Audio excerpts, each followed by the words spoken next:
Hey guys, and welcome to this episode of Review Flicks. In this video, we're going to be discussing Zack Snyder's latest movie, Rebel Moon, and we're going to be diving into the Rotten Tomatoes critic scores and seeing what they say. So guys, make sure you hit that subscribe button, hit that like button, stay up to date with all the movie news we have going on around here, and with that down, let's jump into the Snyder news. So guys, the breakdown for this video, we're going to have a small read of this article, then we're going to hop over to Rotten Tomatoes, and we're going to read the critic scores and the audience scores. So, Rebel Moon, the first reviews for Zack Snyder's Netflix sci-fi adventure are not good. So the review embargo for Zack Snyder's Rebel Moon Part 1, A Child of Fire, lifted earlier today, and critics have been sharing their thoughts on the divisive filmmaker's Seven Samurai-inspired sci-fi epic. I've been really looking forward to this, guys, having a sci-fi opera fantasy movie. I mean, I love those kind of movies. You know, anybody who loves Star Wars is going to love this kind of stuff. And everything that I've seen, you know, from the marketing, the posters, the trailers, everything's looked great. And with Zack Snyder, sometimes you get, style over substance. Sometimes he puts his visuals in front of his storytelling. Not always, but sometimes he does. And it looks like it's caught up to him with this movie. It looks like, the visuals are kind of bombastic. But when it comes to the actual character elements, apparently it's a bit weak. They don't connect very well. And when it goes from scene to scene, it feels like it's a bit disconnected. But yeah, guys, so let's keep reading and see what it says. And then, like I say, we're going to hop over to Rotten Tomatoes. So, unfortunately, it sounds like Snyder's attempt to launch his own universe, to rival that of the other galaxy far, far away, may have stumbled at the first hurdle. Yeah, I mean, he was supposed to make a whole kind of universe out of this IP. And, putting out the first movie and stumbling at the first movie is not a good sign. But that could always change with the second movie, you never know. So, despite high praise for the visuals, action scenes, and ensemble cast, A Child of Fire is being universally panned for its derivativeness and messy patchwork script, which fails to flesh out its characters in any meaningful way. Yeah, I mean, when you've got this ensemble cast where it's about, having these different fighters from different planets teaming up to fight a bigger threat, you need that chemistry, you need that fleshed out character backgrounds to come together and have that chemistry while they're, teaming up and fighting the bigger threat, as I say. And if that's not there, then the whole movie's just going to fall apart. So, along with the second part of Rebel Moon, The Scaregiver, Snyder has laid out plans for a threequel, a video game, comic books, and various other spin-offs. What this means for the continued development of this universe is not clear, but reviews won't matter if the movie proves to be a hit, and Snyder has a lot of fans out there. Yeah, Snyder definitely has a lot of fans, coming from the Snyderverse as well. They're going to follow him. It doesn't matter what they do, they're going to praise him anyway. But guys, yeah, I think it's a classic case of, maybe they've gone too far ahead of themselves with this. They should have put out one Rebel Moon movie. They should have seen how it landed with the fans, whether it was critically praised or whether it bombed. But, planning all of this kind of franchise really far into the future with video games, comics, spin-offs, it's kind of getting way too far ahead of yourselves because they put out the first movie and it seems that critically, it's kind of bombed. Like, the critics really do not like this movie. It has a super low score, which we're going to read in a minute. But then again, the audience score is very different from the critic score, so we have to bear that in mind as well, guys. So we're going to hop over to Rotten Tomatoes.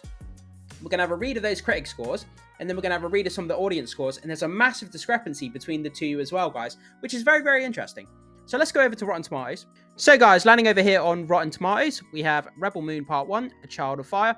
So we see the tomato meter, which is the film critics, at 24% from 42 reviews, and then the audience score is at 71 from 250 plus reviews. So as we can see, there's quite a big discrepancy between the critic score at 24% and the audience score at 71%. And, we see this from time to time with different movies that audience and critics kind of vary massively when it comes to their scores on a film. And there's so many different reasons and, nuances as to why that could be, guys. Come to your own conclusions about why that may be. Guys, I could come up with hundreds of different reasons and it would take me all day. But, it is what it is, guys. So it seems that the audience are really, really enjoying it, whereas the critics, they don't seem to like it as much. But like I say, come to your own conclusions as to why the discrepancy between the two might be. But let's go down and read some of the critic scores and see what they're saying. So, Deadline Hollywood Daily. Another Zack Snyder movie that deals with the same old issues, quality production values with scatterbrained, incoherent storytelling, I feel like a broken record. Yeah, so a lot of people think of Zack Snyder as, style over substance, like I've already said. He puts a lot of thought and time into his visuals. His visuals are absolutely stunning in most of his movies. The CGI, the slow motion, all this kind of stuff. But then sometimes the plot and the characters aren't always up to the same standard as his visuals. So, coming from the wrap, a hugely expensive but uninspired Star Wars knockoff with some thrilling action sequences and some truly ugly moments that taint the entire thing. So there is a redeeming feature in this review saying that, the action sequences are quite thrilling, but then he says there's ugly moments that taint the entire thing. What those ugly moments are, I'm not really sure because he doesn't describe it in this review, but when he says ugly moments, potentially to do with characters or character development or chemistry, something like that. And yeah, that would definitely taint the entire thing, that's for sure. So from Roger Ebert.com, Rebel Moon often looks like an animated pitch for a movie than an actual movie with human characters, urgent drama, emotional stakes, and so forth. Animated pitch for a movie rather than an actual movie with human characters. So is he saying basically it's like to do with, the costumes or the CGI or the way that the movie's shot, that it looks more like a kind of animated, like even like an anime kind of live action rather than a kind of grounded realism kind of take on the space opera? That's what I get from it. So, coming from The Guardian, Snyder mistakes exposition for world building, the laboriously delivered reams of backstory, removing the audience from the fantasy rather than immersing them in it. Yeah, I mean, if you're making a movie and you're kind of removing your audience from your movie rather than immersing them, that's really not a good thing. So if you're watching along a movie and then you feel kind of not immersed in the characters or the world building or what's going on around you, then if you're just removed from the movie, then you're completely failing the audience. That's really not good. So from The Independent, UK, it's a film populated by some of the Justice League Snyder Cut filmmakers' worst impulses. A mess of imagery, some of it attempting to shock, congregated largely around the idea of what might look good in a trailer. So, yeah, like the typical Snyderisms, the slow motion shots, the action shots, the CGI, that kind of typical Snyder look that he has, like in the 300 movie, in the Watchmen movie that he made, Batman v Superman, that kind of look that Zack Snyder has. Very CGI heavy, very slow motion, very kind of almost anime looking kind of shots. So I get what this person is saying. And a mess of imagery attempting to shock. Yeah, I've heard a lot of this movie is just messy imagery going from one scene to the next without any sort of cohesive kind of connection from the scenes and the CGI and stuff. And it looks like that's what this reviewer is saying. So from IndieWire, a movie that feels like a million isolated storyboards without a single thing welding them together. Yeah, so that kind of continues on from what we were just saying. So imagine if you've got storyboards in front of you. For those of you who don't know, storyboards, they're kind of like individual frames that artists would, render, and then that would kind of be put into the movie, and you would build scenes around it that connect to each other. So it looks like from what this reviewer is saying, there's like individual storyboards that were meant to be scenes, and they're supposed to connect together, and they just don't. They're kind of just a mess of scenes kind of welded together in imagery and CGI kind of all over the place. It doesn't connect, and it's not sort of cohesive. And that, it fails to immerse the audience, which is really not good to hear. So the next one from The Flickering Myth. Excuses will be made that it's a first of a two-parter, but you have to establish some connection to the story or the people populating it to ensure viewers will want to come back. And unfortunately, Rebel Moon doesn't come close to achieving that.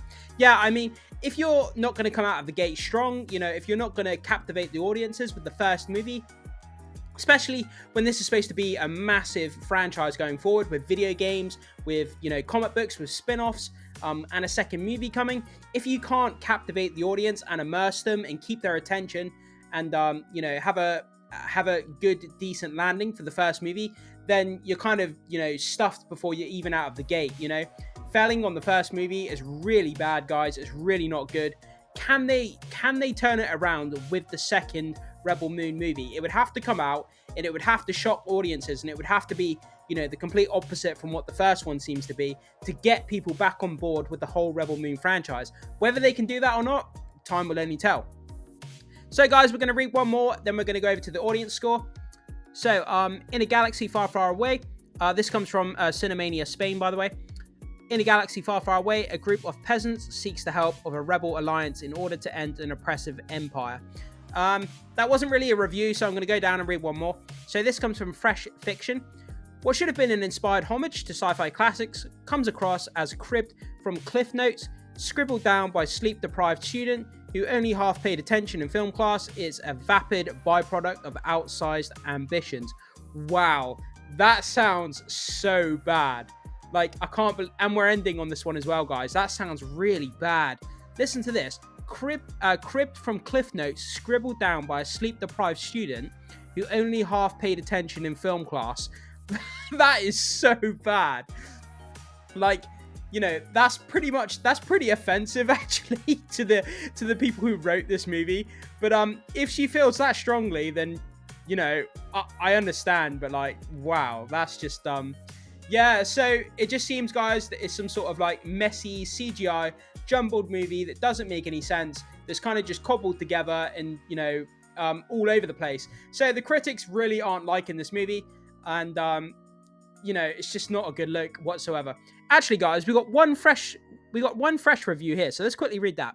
An entertaining filtering of science, fiction, and general storytelling tropes, though through the lens of creator-director Zack Snyder. So we do have one fresh score here, guys, and it doesn't really say a whole lot about the movie. That's from United Press International. Entertaining filtering of science fiction and general storytelling, so storytelling tropes. So that's even a negative thing within the positive review, that it's got loads of tropes in it. But yeah, guys, overwhelming negative reviews, really not looking good. But let's go over to the audience score, which is much higher than the critic score, and they seem to be a lot more positive. So let's see what they're saying. So landing over here on the audience scores, let's go down and read what the audience had to say. So 5 stars, it's an epic space epic from one of the filmmakers who best shoots action scenes in the history of cinema. Highly recommended. Yeah, say what you want about Zack Snyder, you know, pros and cons. The guy knows how to shoot action films. You know, he knows how to do the slow motion. He's great with CGI. He's great with like filming stuff from great angles and the slow motion. And yeah, that's the one thing he definitely excels at. So it's nice to see something original and a blast from beginning to end. Critics clock this at 24%. I think their bias is starting to show. That's a whole debate you could get into about biases of critics, you know, liking and not liking certain directors. That's a whole argument I'm not going to get into in this video, guys. But, you know, come to your own conclusions about that. So, don't care what the critics say. I love it. Peak cinema, there's nothing like it. So, there's some really strong audience scores here. It's a complete sort of, you know, 180 turnaround from what we were just reading with the critic scores, which is very, very surprising. You know, so at one point I was really disheartened and disappointed by what I was hearing about the critic reviews, but now I started reading the audience scores. I'm kind of like, well, if all of these people are really enjoying it, maybe, you know, the critics got it wrong, or maybe there is a bias with the critics. I'm not really sure, but there seems to be a lot of the audience that are enjoying it, so there must be something here to enjoy. We have half a star. Please stop, Zach. Just stop. Yeah, okay. Pretty to the point, half a star. So, 5 stars, absolutely loved it. Loved the characters and tone. It's really sincere and got me thoroughly engaged. Can't wait to see the longer cut 2, then part 2. Good movie, see it for yourself. Wannabe professional critics should be hung and burnt alive for their horribly written unprofessional reviews. Wow, they should be hung and burnt alive. That's just crazy. Which sound like a donkey's bray and look like their piggy faces. F critics, who the hell are they to decide anything for the audience? Wow, that's a really strong that's a really strong opinionated written review there, my friend.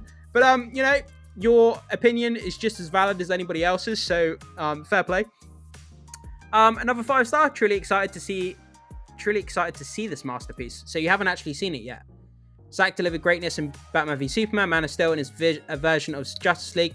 Rebel Moon is my new favourite. Can't wait to witness this immersive experience from such a brilliant director. So this person hasn't actually seen the film yet. Okay. Great film, a masterpiece. What is the point of having audience reviews if they're just going to swarm one way or another? Yeah, but that seems to be the thing with everything in our society now. Everything's either 1 star, 1 star, 1 star, or everything's 10 out of 10 out of 10 out of 10. there never seems to be a lot in between. You know, whenever you see game reviews, movie reviews, technology reviews, it's always like 10 out of 10 or 1 out of 1. There's never like any in between. I think that's because when critics want to put, you know, if they don't like something or they do like something, they fear if they put a number that's in the middle. Say, for instance, you enjoy something and you put a 6 out of 10. People are like, oh, yeah, so he obviously didn't like it because he only put a 6 out of 10. Like, people misinterpret reviews. I think that's why a lot of people either put 1 or a 10, you know, or like a 1 or a 5, if it's 1 out of 5. You know, that's why people go to the extremes to make their point more clear, I think. So, I've never made a Rotten Tomatoes account, but this movie is so painfully bad, I had to. All the Zack fanboys love this because flashy lights with a bad filter over it will get dumb people to give 5 stars to anything. Please, for the love of God, stop letting Zack into the studio. And that's half a star. Wow. Okay, so this person really hated it. A visual spectacle, as expected. It manages to combine its influences, Kurosawa and Lucas primarily, into a stew that feels old but tastes new. That's a pretty cool phrase there. Into a stew that feels old but tastes new. I like that. Very curious to see where it goes. Should have just released the full version, though, as it leaves you wanting more, and not just in ways that it should. We'll read a couple more here, guys. Absolutely atrocious. F Zack's brain dead sycophants. Okay, there's a lot of strong, opinions here, that's for sure. If they would have stopped the movie after Jimmy's intro, I would have given it a 3.5. This movie is horrible. The characters have the personality of a carrot. Well, maybe you like carrots, you never know. Besides Ed Skrein, who basically said, F it, I'm going to ham it up so I can at least stand out. I'd call the movie Jupiter Ascending Part 2, but J.A. is the Godfather 2 compared to Rebel Moon. And then we're finished on this one, guys. 5-star, it's amazing. 9 out of 10, the music, the visuals, everything is just amazing. Critics got it all wrong. So, it does seem that with the audience score, it's kind of 3/4 3/4 positive and then 1/4 kind of negative. There's a lot of strong opinions though when it comes to the negative audience reviews, that's for sure. Also a lot of very strong positive ones as well, saying critics should be burned alive or something, like crazy stuff, guys. People are very, very opinionated when it comes to this. You know, Zack Snyder is very, very divisive. Not with just his Snyderverse stuff, but it seems with this Rebel Moon stuff as well. And people are going to be arguing about this movie for a long time. But I'm very confused as to what to feel. Obviously, having the critics score saying one thing and then having the audience score saying the other thing. I'm just going to have to see it for myself and kind of come to your own conclusion, guys. You know, leave your baggage at the door. Kind of going there. Obviously, check your expectations a little bit. But let's go in there and see what it's like. And try not to let anyone sway your opinion before you actually see the film. And let's just go in there and see how good it is. But yeah, guys, that's where we are. So we've had a bit of the critic score, read some of the audience score, and let's wait until we see the film, guys, and come to our own conclusions about it. And thank you so much for watching, guys. This has been quite interesting reading this, to be fair. I really appreciate you being here. Thank you so much for reading the reviews with me, and I will see you soon.